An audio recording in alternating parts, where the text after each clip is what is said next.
Welcome to the LifeStar Response Learning Management System lesson for heated and humidified high-flow nasal cannula training. Please make sure your device volume is appropriate to allow you to hear the materials as they are presented. In this lesson you will learn, what is heated and humidified high-flow nasal cannula therapy? Heated and humidified high-flow nasal cannula therapy mechanisms of action. Use of heated and humidified high-flow nasal cannula therapy in the emergency pre-hospital setting. MIMSI Optional Supplement Protocol 15.2. Using the Airvo 2 assembly. LifeStar Response Heated and Humidified High-Flow Nasal Cannula Transport Program. High-flow nasal cannula therapy is used in clinical settings to treat patients with hypoxemic respiratory failure. Conditions include, but are not limited to these examples: pulmonary edema, pneumonia, pulmonary embolism, pulmonary hypertension, and interstitial lung disease. High-flow nasal cannula therapy refers to the administration of heated and humidified oxygen, delivered through a wide-bore nasal cannula at flow rates of up to 60 liters per minute. The non-invasive nature of high-flow nasal cannula therapy improves patient comfort, safety, and compliance. The delivered respiratory gas runs through the heater humidifier where it is warmed to body temperature and humidified to approximately the same 80 to 90% seen physiologically with air inspired through the mouth and nose. The heating and humidification overcome the leading causes of discomfort seen with conventional oxygen therapy, which is a drying out of the mucosa and airway passages. Additionally, this added moisture can help to liquefy mucus and facilitate expectoration. The high-flow gas entering the airway also washes out nasopharyngeal dead space, improving ventilation and oxygenation. This causes a PEEP-like effect that decreases work of breathing and improves oxygenation. The use of the heated and humidified high-flow nasal cannula has become increasingly popular in the treatment of patients with respiratory failure through all age groups. There are many beneficial mechanisms of action that have been attributed to the effectiveness of high-flow nasal cannula in both adult and pediatric patients with respiratory failure. The mechanisms of action presented in this lesson are not listed in the order of importance but rather in an easy-to-remember mnemonic: high flow. We will briefly examine each of these mechanisms of action individually over the next few slides, but by remembering the mnemonic high flow you will be able to recall the key mechanisms of action that makes heated and humidified high flow nasal cannula therapy effective for many respiratory failure patients. H is for heated and humidified respiratory gas, I is for inspiratory demand is met, F is for functional residual capacity is increased, L is for lighter fit on the patient, O is for oxygen dilution is minimized, and W is for washout of the pharyngeal dead space. H is for heated and humidified respiratory gases. The high-flow nasal cannula heats air to 37 degrees Celsius and humidifies it to 100%. Heated and humidified oxygen has a number of benefits compared to standard oxygen therapy. Standard oxygen therapy delivered through a nasal cannula or another device, such as a non-rebreather mask, delivers cold and dry respiratory gas. This cold, dry gas can lead to airway inflammation, increase airway resistance, and impair mucociliary function, and possibly impairing secretion clearance by causing secretions to thicken. Also, a significant amount of energy is expended by individuals to both warm and humidify gas during normal breathing. Thus, heated and humidified oxygen may improve secretion clearance, decrease airway inflammation, and also decrease energy expenditure, particularly in the setting of acute respiratory failure.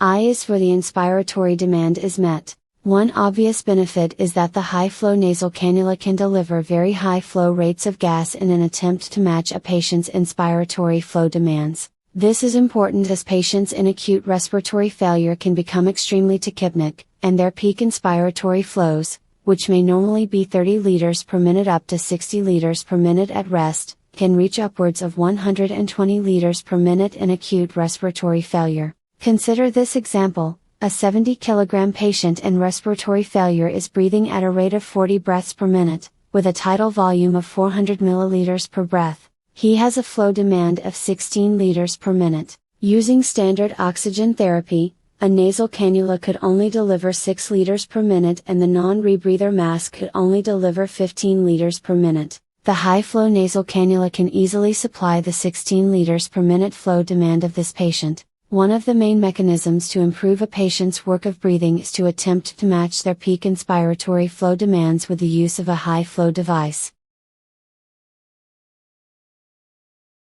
F is for functional residual capacity is increased. There is some debate over the level of positive end, expiratory pressure, also referred to as PEEP, provided by high-flow devices. Best estimates are 1 centimeter of water of PEEP for every 10 liters per minute of flow delivered with closed mouth breathing. There has been a lot of variation in studies measuring how much PEEP that high-flow cannulas can generate. This may vary from patient to patient as there are many factors that can affect how much PEEP can actually be delivered to a patient. Factors such as the patient's size, the liter flow rate being delivered, and mouth open versus mouth closed breathing, can all affect the amount of PEEP being delivered. The debate can continue, but it appears that high-flow nasal cannula can increase a patient's functional residual capacity or the lung volume at the end of expiration, which is something that PEEP usually improves. A study by Riera et al.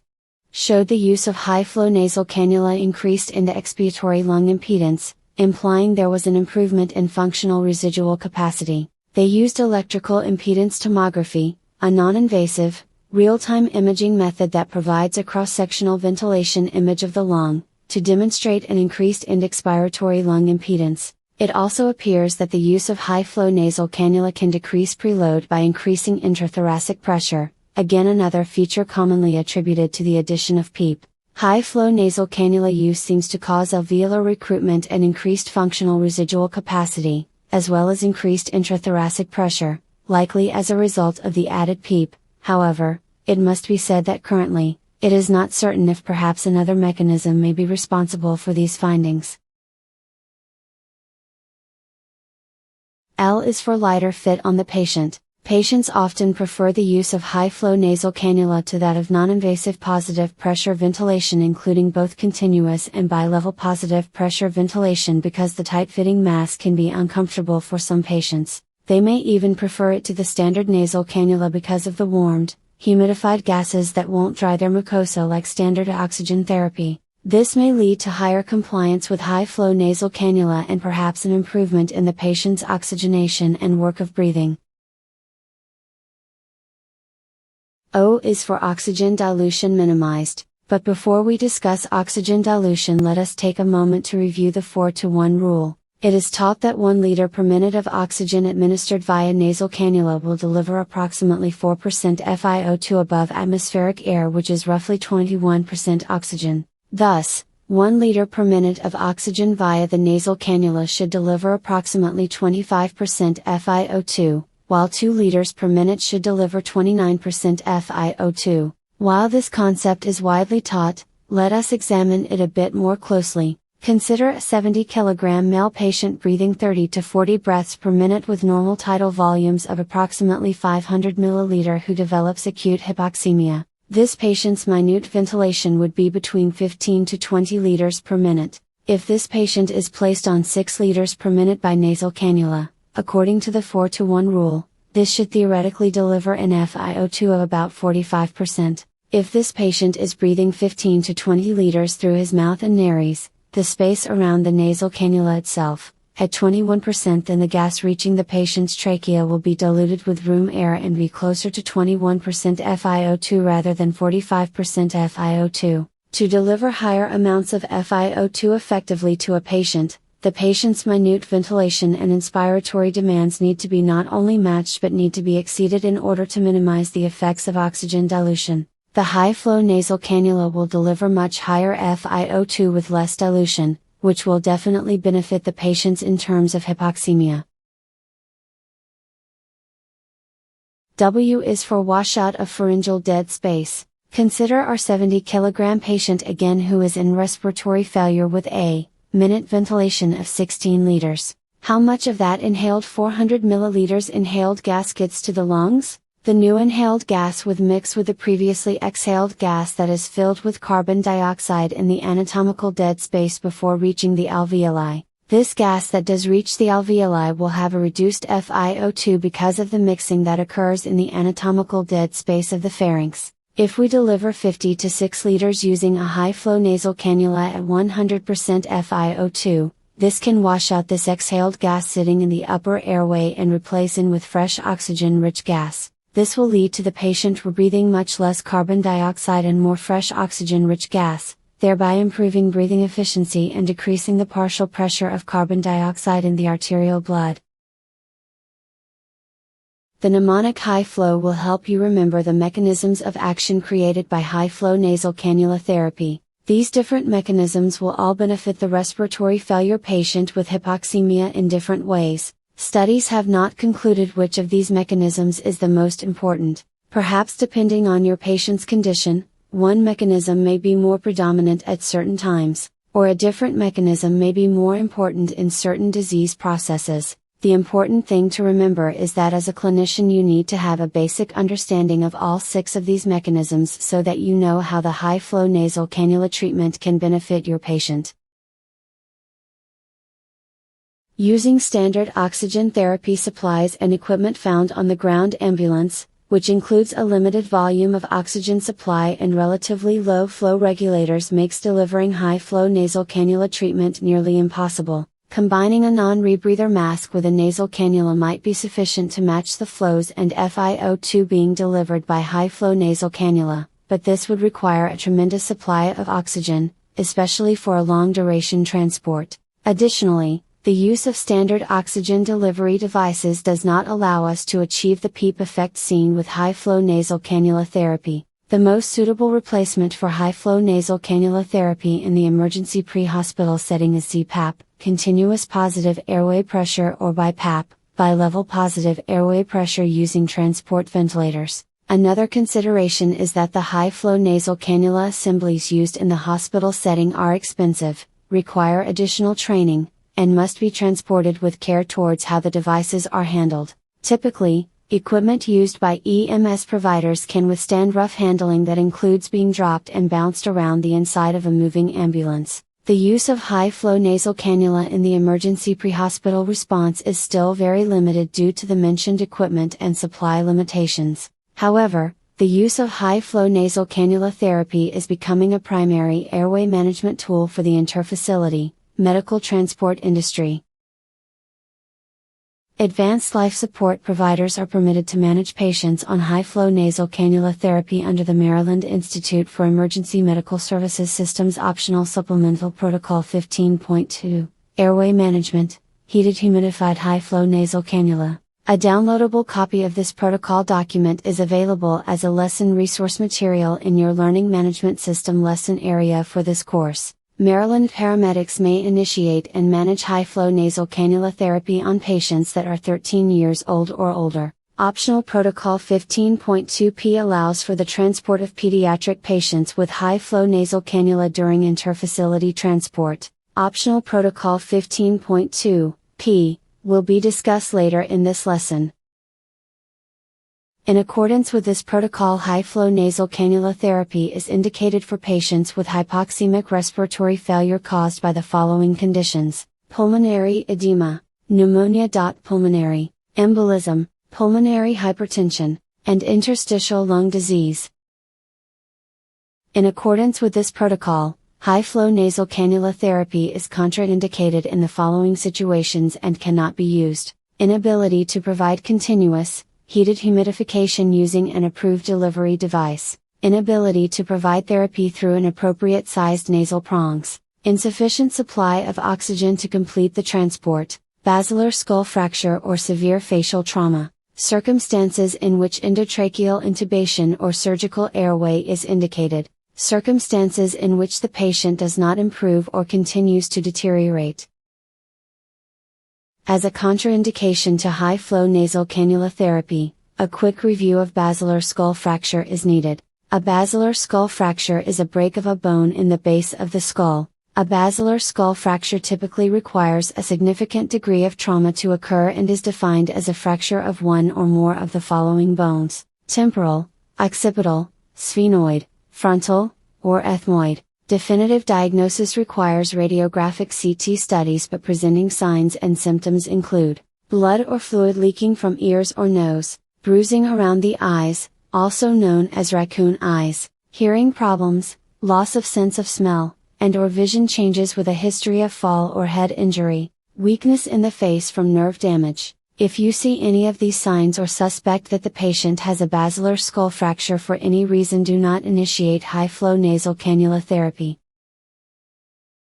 High-flow nasal cannula therapy can use a large amount of oxygen during treatment, especially if the high-flow nasal cannula device is solely generated by oxygen. It is essential to calculate the amount of oxygen you can reasonably anticipate needing to complete the transport of the high-flow nasal cannula patient. Step 1 is to determine the estimated transport time by multiplying the miles to be driven by 2.5. Step 2 is to add 15 minutes for loading of the patient into the ambulance and 15 minutes for unloading the patient and transfer care at the destination facility. Example: you are preparing to transport a high-flow nasal cannula patient using 10 liters of oxygen per minute to a hospital 35 miles away by ground. Multiply 35 by 2.5 to determine the estimated drive time, which is 88 minutes for this example. Add an additional 30 minutes for loading and unloading the patient for a total estimated flow time of 117 minutes. Next, calculate the amount of oxygen required, using the formula, tank PSI, multiplied by, tank factor, divided by, flow rate in liters per minute, multiplied by, the FiO2 expressed as a decimal. Let's try an example together. You have an H cylinder with a pressure gauge reading of 2000 psi.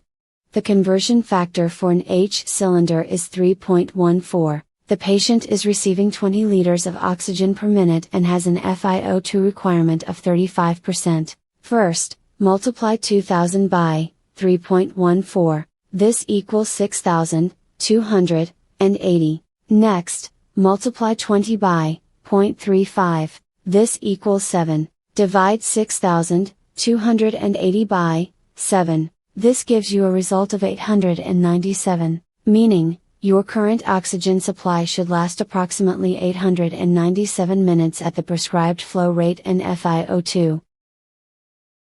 As with all patients, complete an appropriate assessment, that includes a full set of vital signs, pulse oximetry, and cardiac rhythm monitoring. Set the oxygen flow rate to achieve and maintain an SpO2 of 94% or higher. You can maintain a lower SpO2 reading if your patient has a documented lower baseline oxygen saturation than 94%. Using the 70 kg patient discussed previously in this lesson, your initial air flow rate would be calculated to be 53 liters per minute. The first 12 kilograms would be calculated to be 24 liters per minute plus 29 liters per minute, 0.5 times 58, which is the remainder after subtracting the first 12 kilograms of body weight. This 70 kilogram patient would be initially set to a flow rate of 53 liters per minute. Vital signs and a repeated physical assessment must be completed on a regular basis to monitor if the patient is improving or declining. If the patient is not improving with the initially established flow rate, increase the flow up to the maximum flow rate capable for the delivery device being used.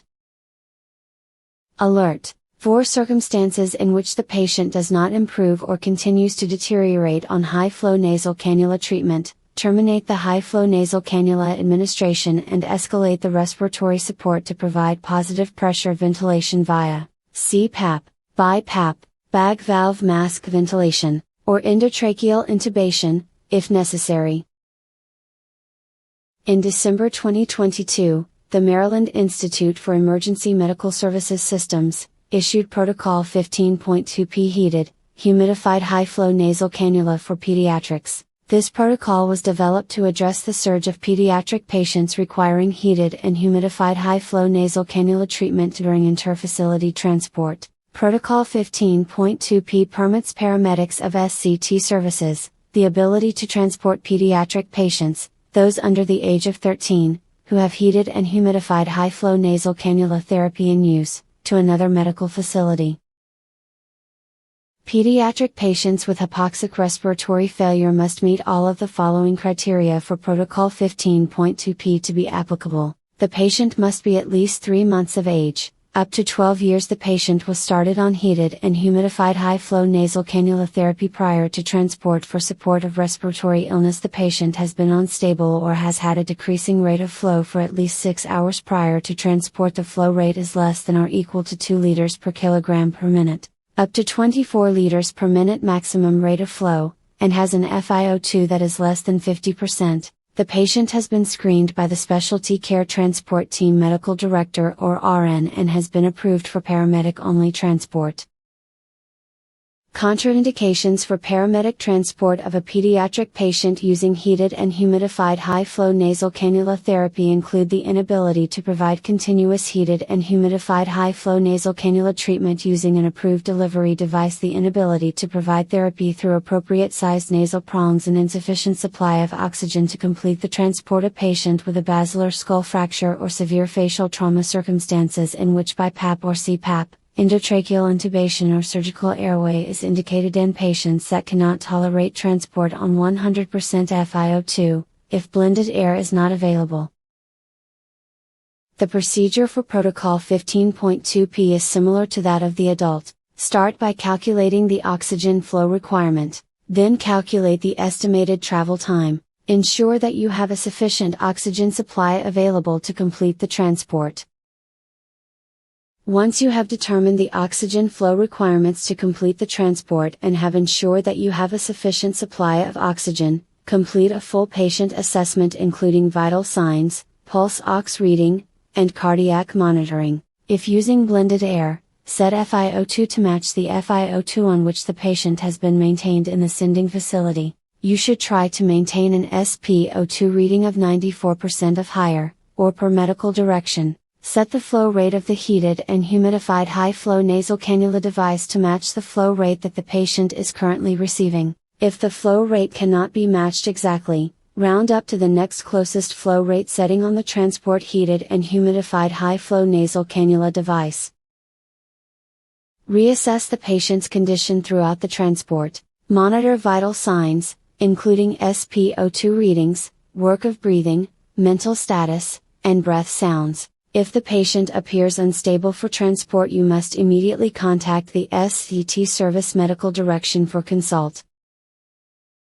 LifeStar Response will be conducting interfacility medical transports for patients undergoing high-flow nasal cannula therapy that has been initiated at the sending hospital. LifeStar Response staff will maintain and manage the high-flow nasal cannula delivery device in use at the sending facility. Our hospital partners are using the Airvo 2 heat and humidified high-flow nasal cannula assembly. As a member of the LifeStar Response transport team, you will need to be familiar with how to set up, manage, and troubleshoot this unit. The Airvo 2 is a compact high-flow nasal system, with a built-in flow generator, that delivers OptiFlow high-flow nasal therapy, from 2 to 60 liters per minute. The Airvo 2 is a humidifier with integrated flow generator that can deliver high-flow, warmed and humidified respiratory gases to spontaneously breathing patients through a variety of patient interfaces. The Airvo 2 system consists of the Airvo 2 humidifier, which can deliver humidified respiratory gases at flows from 2 to 60 liters per minute, and oxygen concentrations from 21 to 100%. A water chamber, where the respiratory gases are warmed and humidified. A breathing tube, heated to minimize condensation. And a variety of OptiFlow patient interfaces, including our adult nasal cannula, junior nasal cannula, tracheostomy interface,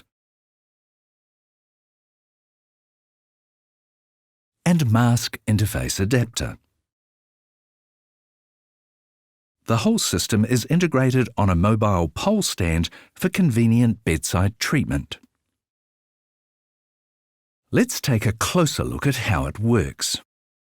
Room air and oxygen are drawn by a quiet motor through a filter into the back of the Evo 2.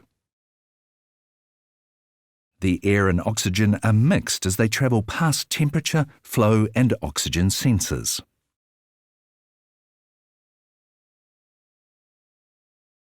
The motor drives this mixed respiratory gas into the water chamber.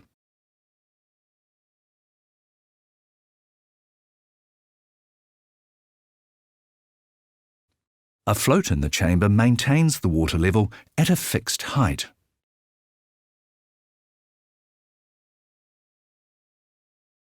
A heater plate warms the water, which in turn warms and humidifies the respiratory gas passing through the water chamber to body temperature and humidity. The respiratory gas leaving the chamber is regulated to a dew point temperature, normally set to 37 degrees Celsius. This system is a heated passover humidifier, so water in the humidified air inside the chamber is a vapour.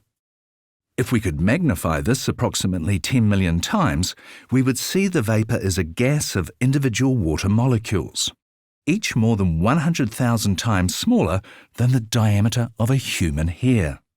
Viruses are much larger than water molecules. Here is a flu virus for comparison. Water molecules are so small, in fact, that as a vapour, they cannot transport bacteria or viruses. In comparison to water vapour, water droplets are many times larger than viruses or bacteria. The same flu virus is tiny when compared with a water droplet, which means this water can easily carry a variety of bacteria and viruses along with the respiratory gas.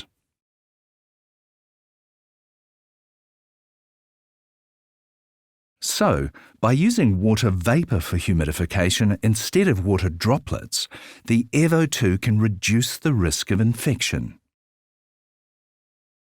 This water vapour, from the headspace in the water chamber, enters the breathing tube through the port on the top of the Evo 2. A heated wire inside the tube warms the humidified air to prevent condensation, maintaining temperature and water vapour content all the way to the patient. An integrated sensor at the end of the breathing tube allows precise control of the temperature and humidity of the respiratory gas supplied. No external probes or sensors are required.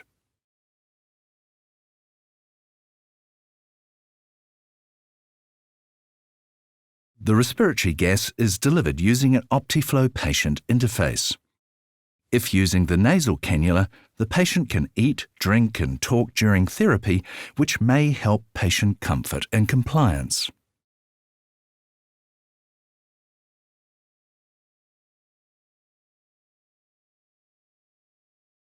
The Evo 2, together with our OptiFlow range of patient interfaces, provides a versatile and easy-to-use system for delivering humidified high-flow therapy.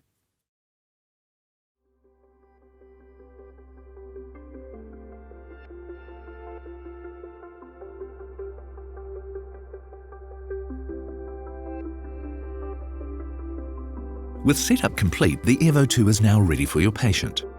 The Evo 2's power cord should be well secured to the rear of the unit before plugging into the mains utility power socket. Switch on the Evo 2 by pressing and holding the on-off button for 5 seconds. The unit will show you whether it is safe for use on a new patient. A green light indicates that the Evo 2 has been disinfected correctly since it was last used. However, do not use the Evo 2 on a patient if the orange light appears. You must dispose of the consumables and reprocess this Evo 2 before it can be used. After confirming the Evo 2 has been correctly reprocessed, you will need to adjust the patient's settings to match the treatment required. The current values are displayed on the summary screen: dew point temperature, respiratory gas flow rate, and oxygen concentration. Each value will pulse until reaching its set point. To make an adjustment, press and release the mode button to cycle through the set point screens until you reach the desired option. Selecting the right dew point temperature will provide more comfortable and effective treatment for your patient. A dew point close to body temperature at 37 degrees Celsius is recommended, though you may like to reduce the dew point temperature if the patient complains that the gas temperature is too warm. Press and release the mode button repeatedly until the target dew point temperature is displayed. This padlock symbol indicates that the setting is locked to prevent accidental changes. Press and hold the up and down buttons for 3 seconds to unlock the setting. The lock will disappear and be replaced by an arrow showing the minimum and maximum accessible settings. Press and release the up or down button to choose the new setting. When you have finished, press and release the mode button to lock the setting again. The lock will reappear. After 10 seconds, the Evo will return to the summary screen. The current dew point temperature will pulse until it reaches the new target. The respiratory gas flow rate can be adjusted the same way.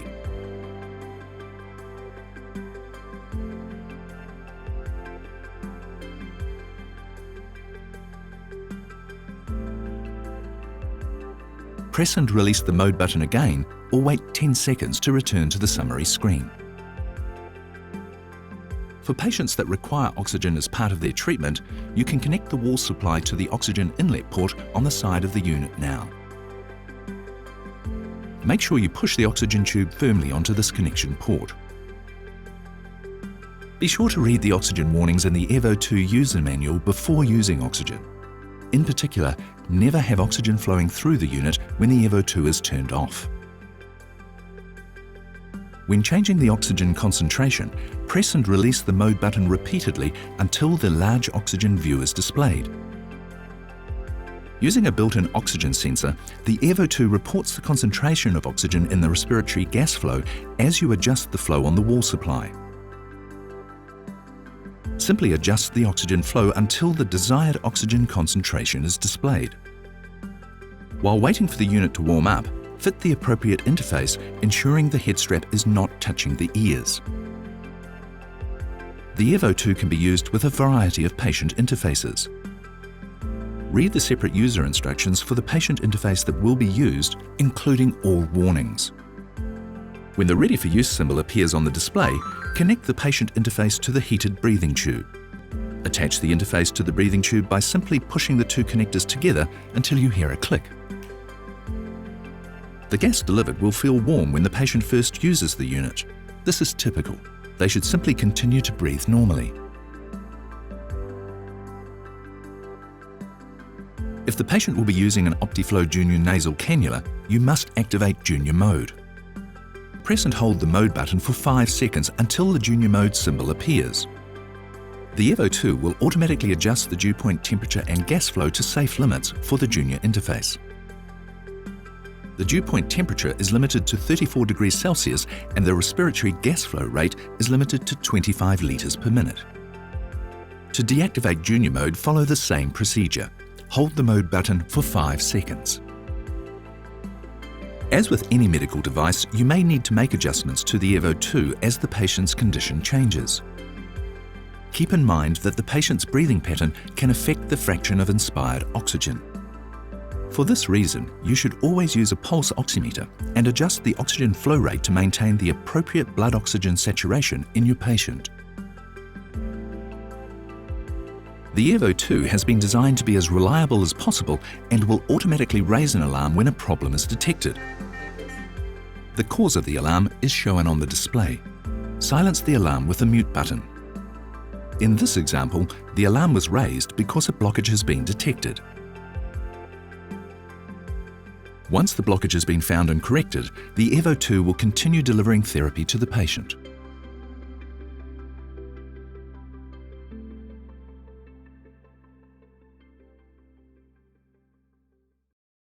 The control panel is located on the top of the Evo 2 device. In addition to the display screen in the lower right corner of the control panel, you will see the following buttons: the power button, located on the top right of the control panel, the alarm silence button, located on the top left of the control panel, the up directional button, the down directional button, and the mode button, All three of these are located on the lower left of the control panel. To cycle through the different settings screens, push the mode button. Remember the settings screens will be locked. In order to unlock the settings screens you must press and hold both the up and down buttons at the same time for 3 seconds.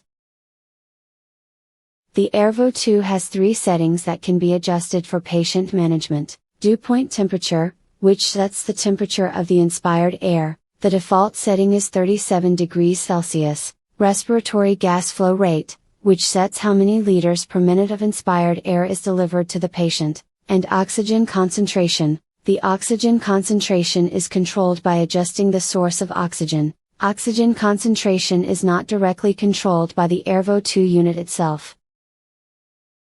When requested, LifeStar Response will send an appropriately credentialed, educated, and competent crew to complete the heated and humidified high-flow nasal cannula transport. The sending hospital will initiate the heated and humidified high-flow nasal cannula therapy using the Airvo 2 device. LifeStar Response will complete the transport using the heated and humidified high-flow nasal cannula device that the patient is connected to. Upon completion of the transport, the LifeStar Response crew will return the heated and humidified high-flow nasal cannula device to the referring facility. LifeStar Response crews will complete a full patient assessment upon initial contact, including physical examination, vital signs, pulse oximetry, and cardiac rhythm. Vital signs, pulse oximetry, and cardiac rhythm will be continuously monitored throughout the transport event. Thank you for taking the time to view this KQT Health Learning Management System presentation for heated and humidified high-flow nasal cannula training. If you have any questions about the contents of this presentation, please contact a member of the KQT Health Clinical Operations team. Please complete the associated quiz for this lesson in your Learning Management System employee portal. After successfully completing the quiz, you will be directed to complete your skills evaluation and competency checkout with a member of the Clinical Operations team.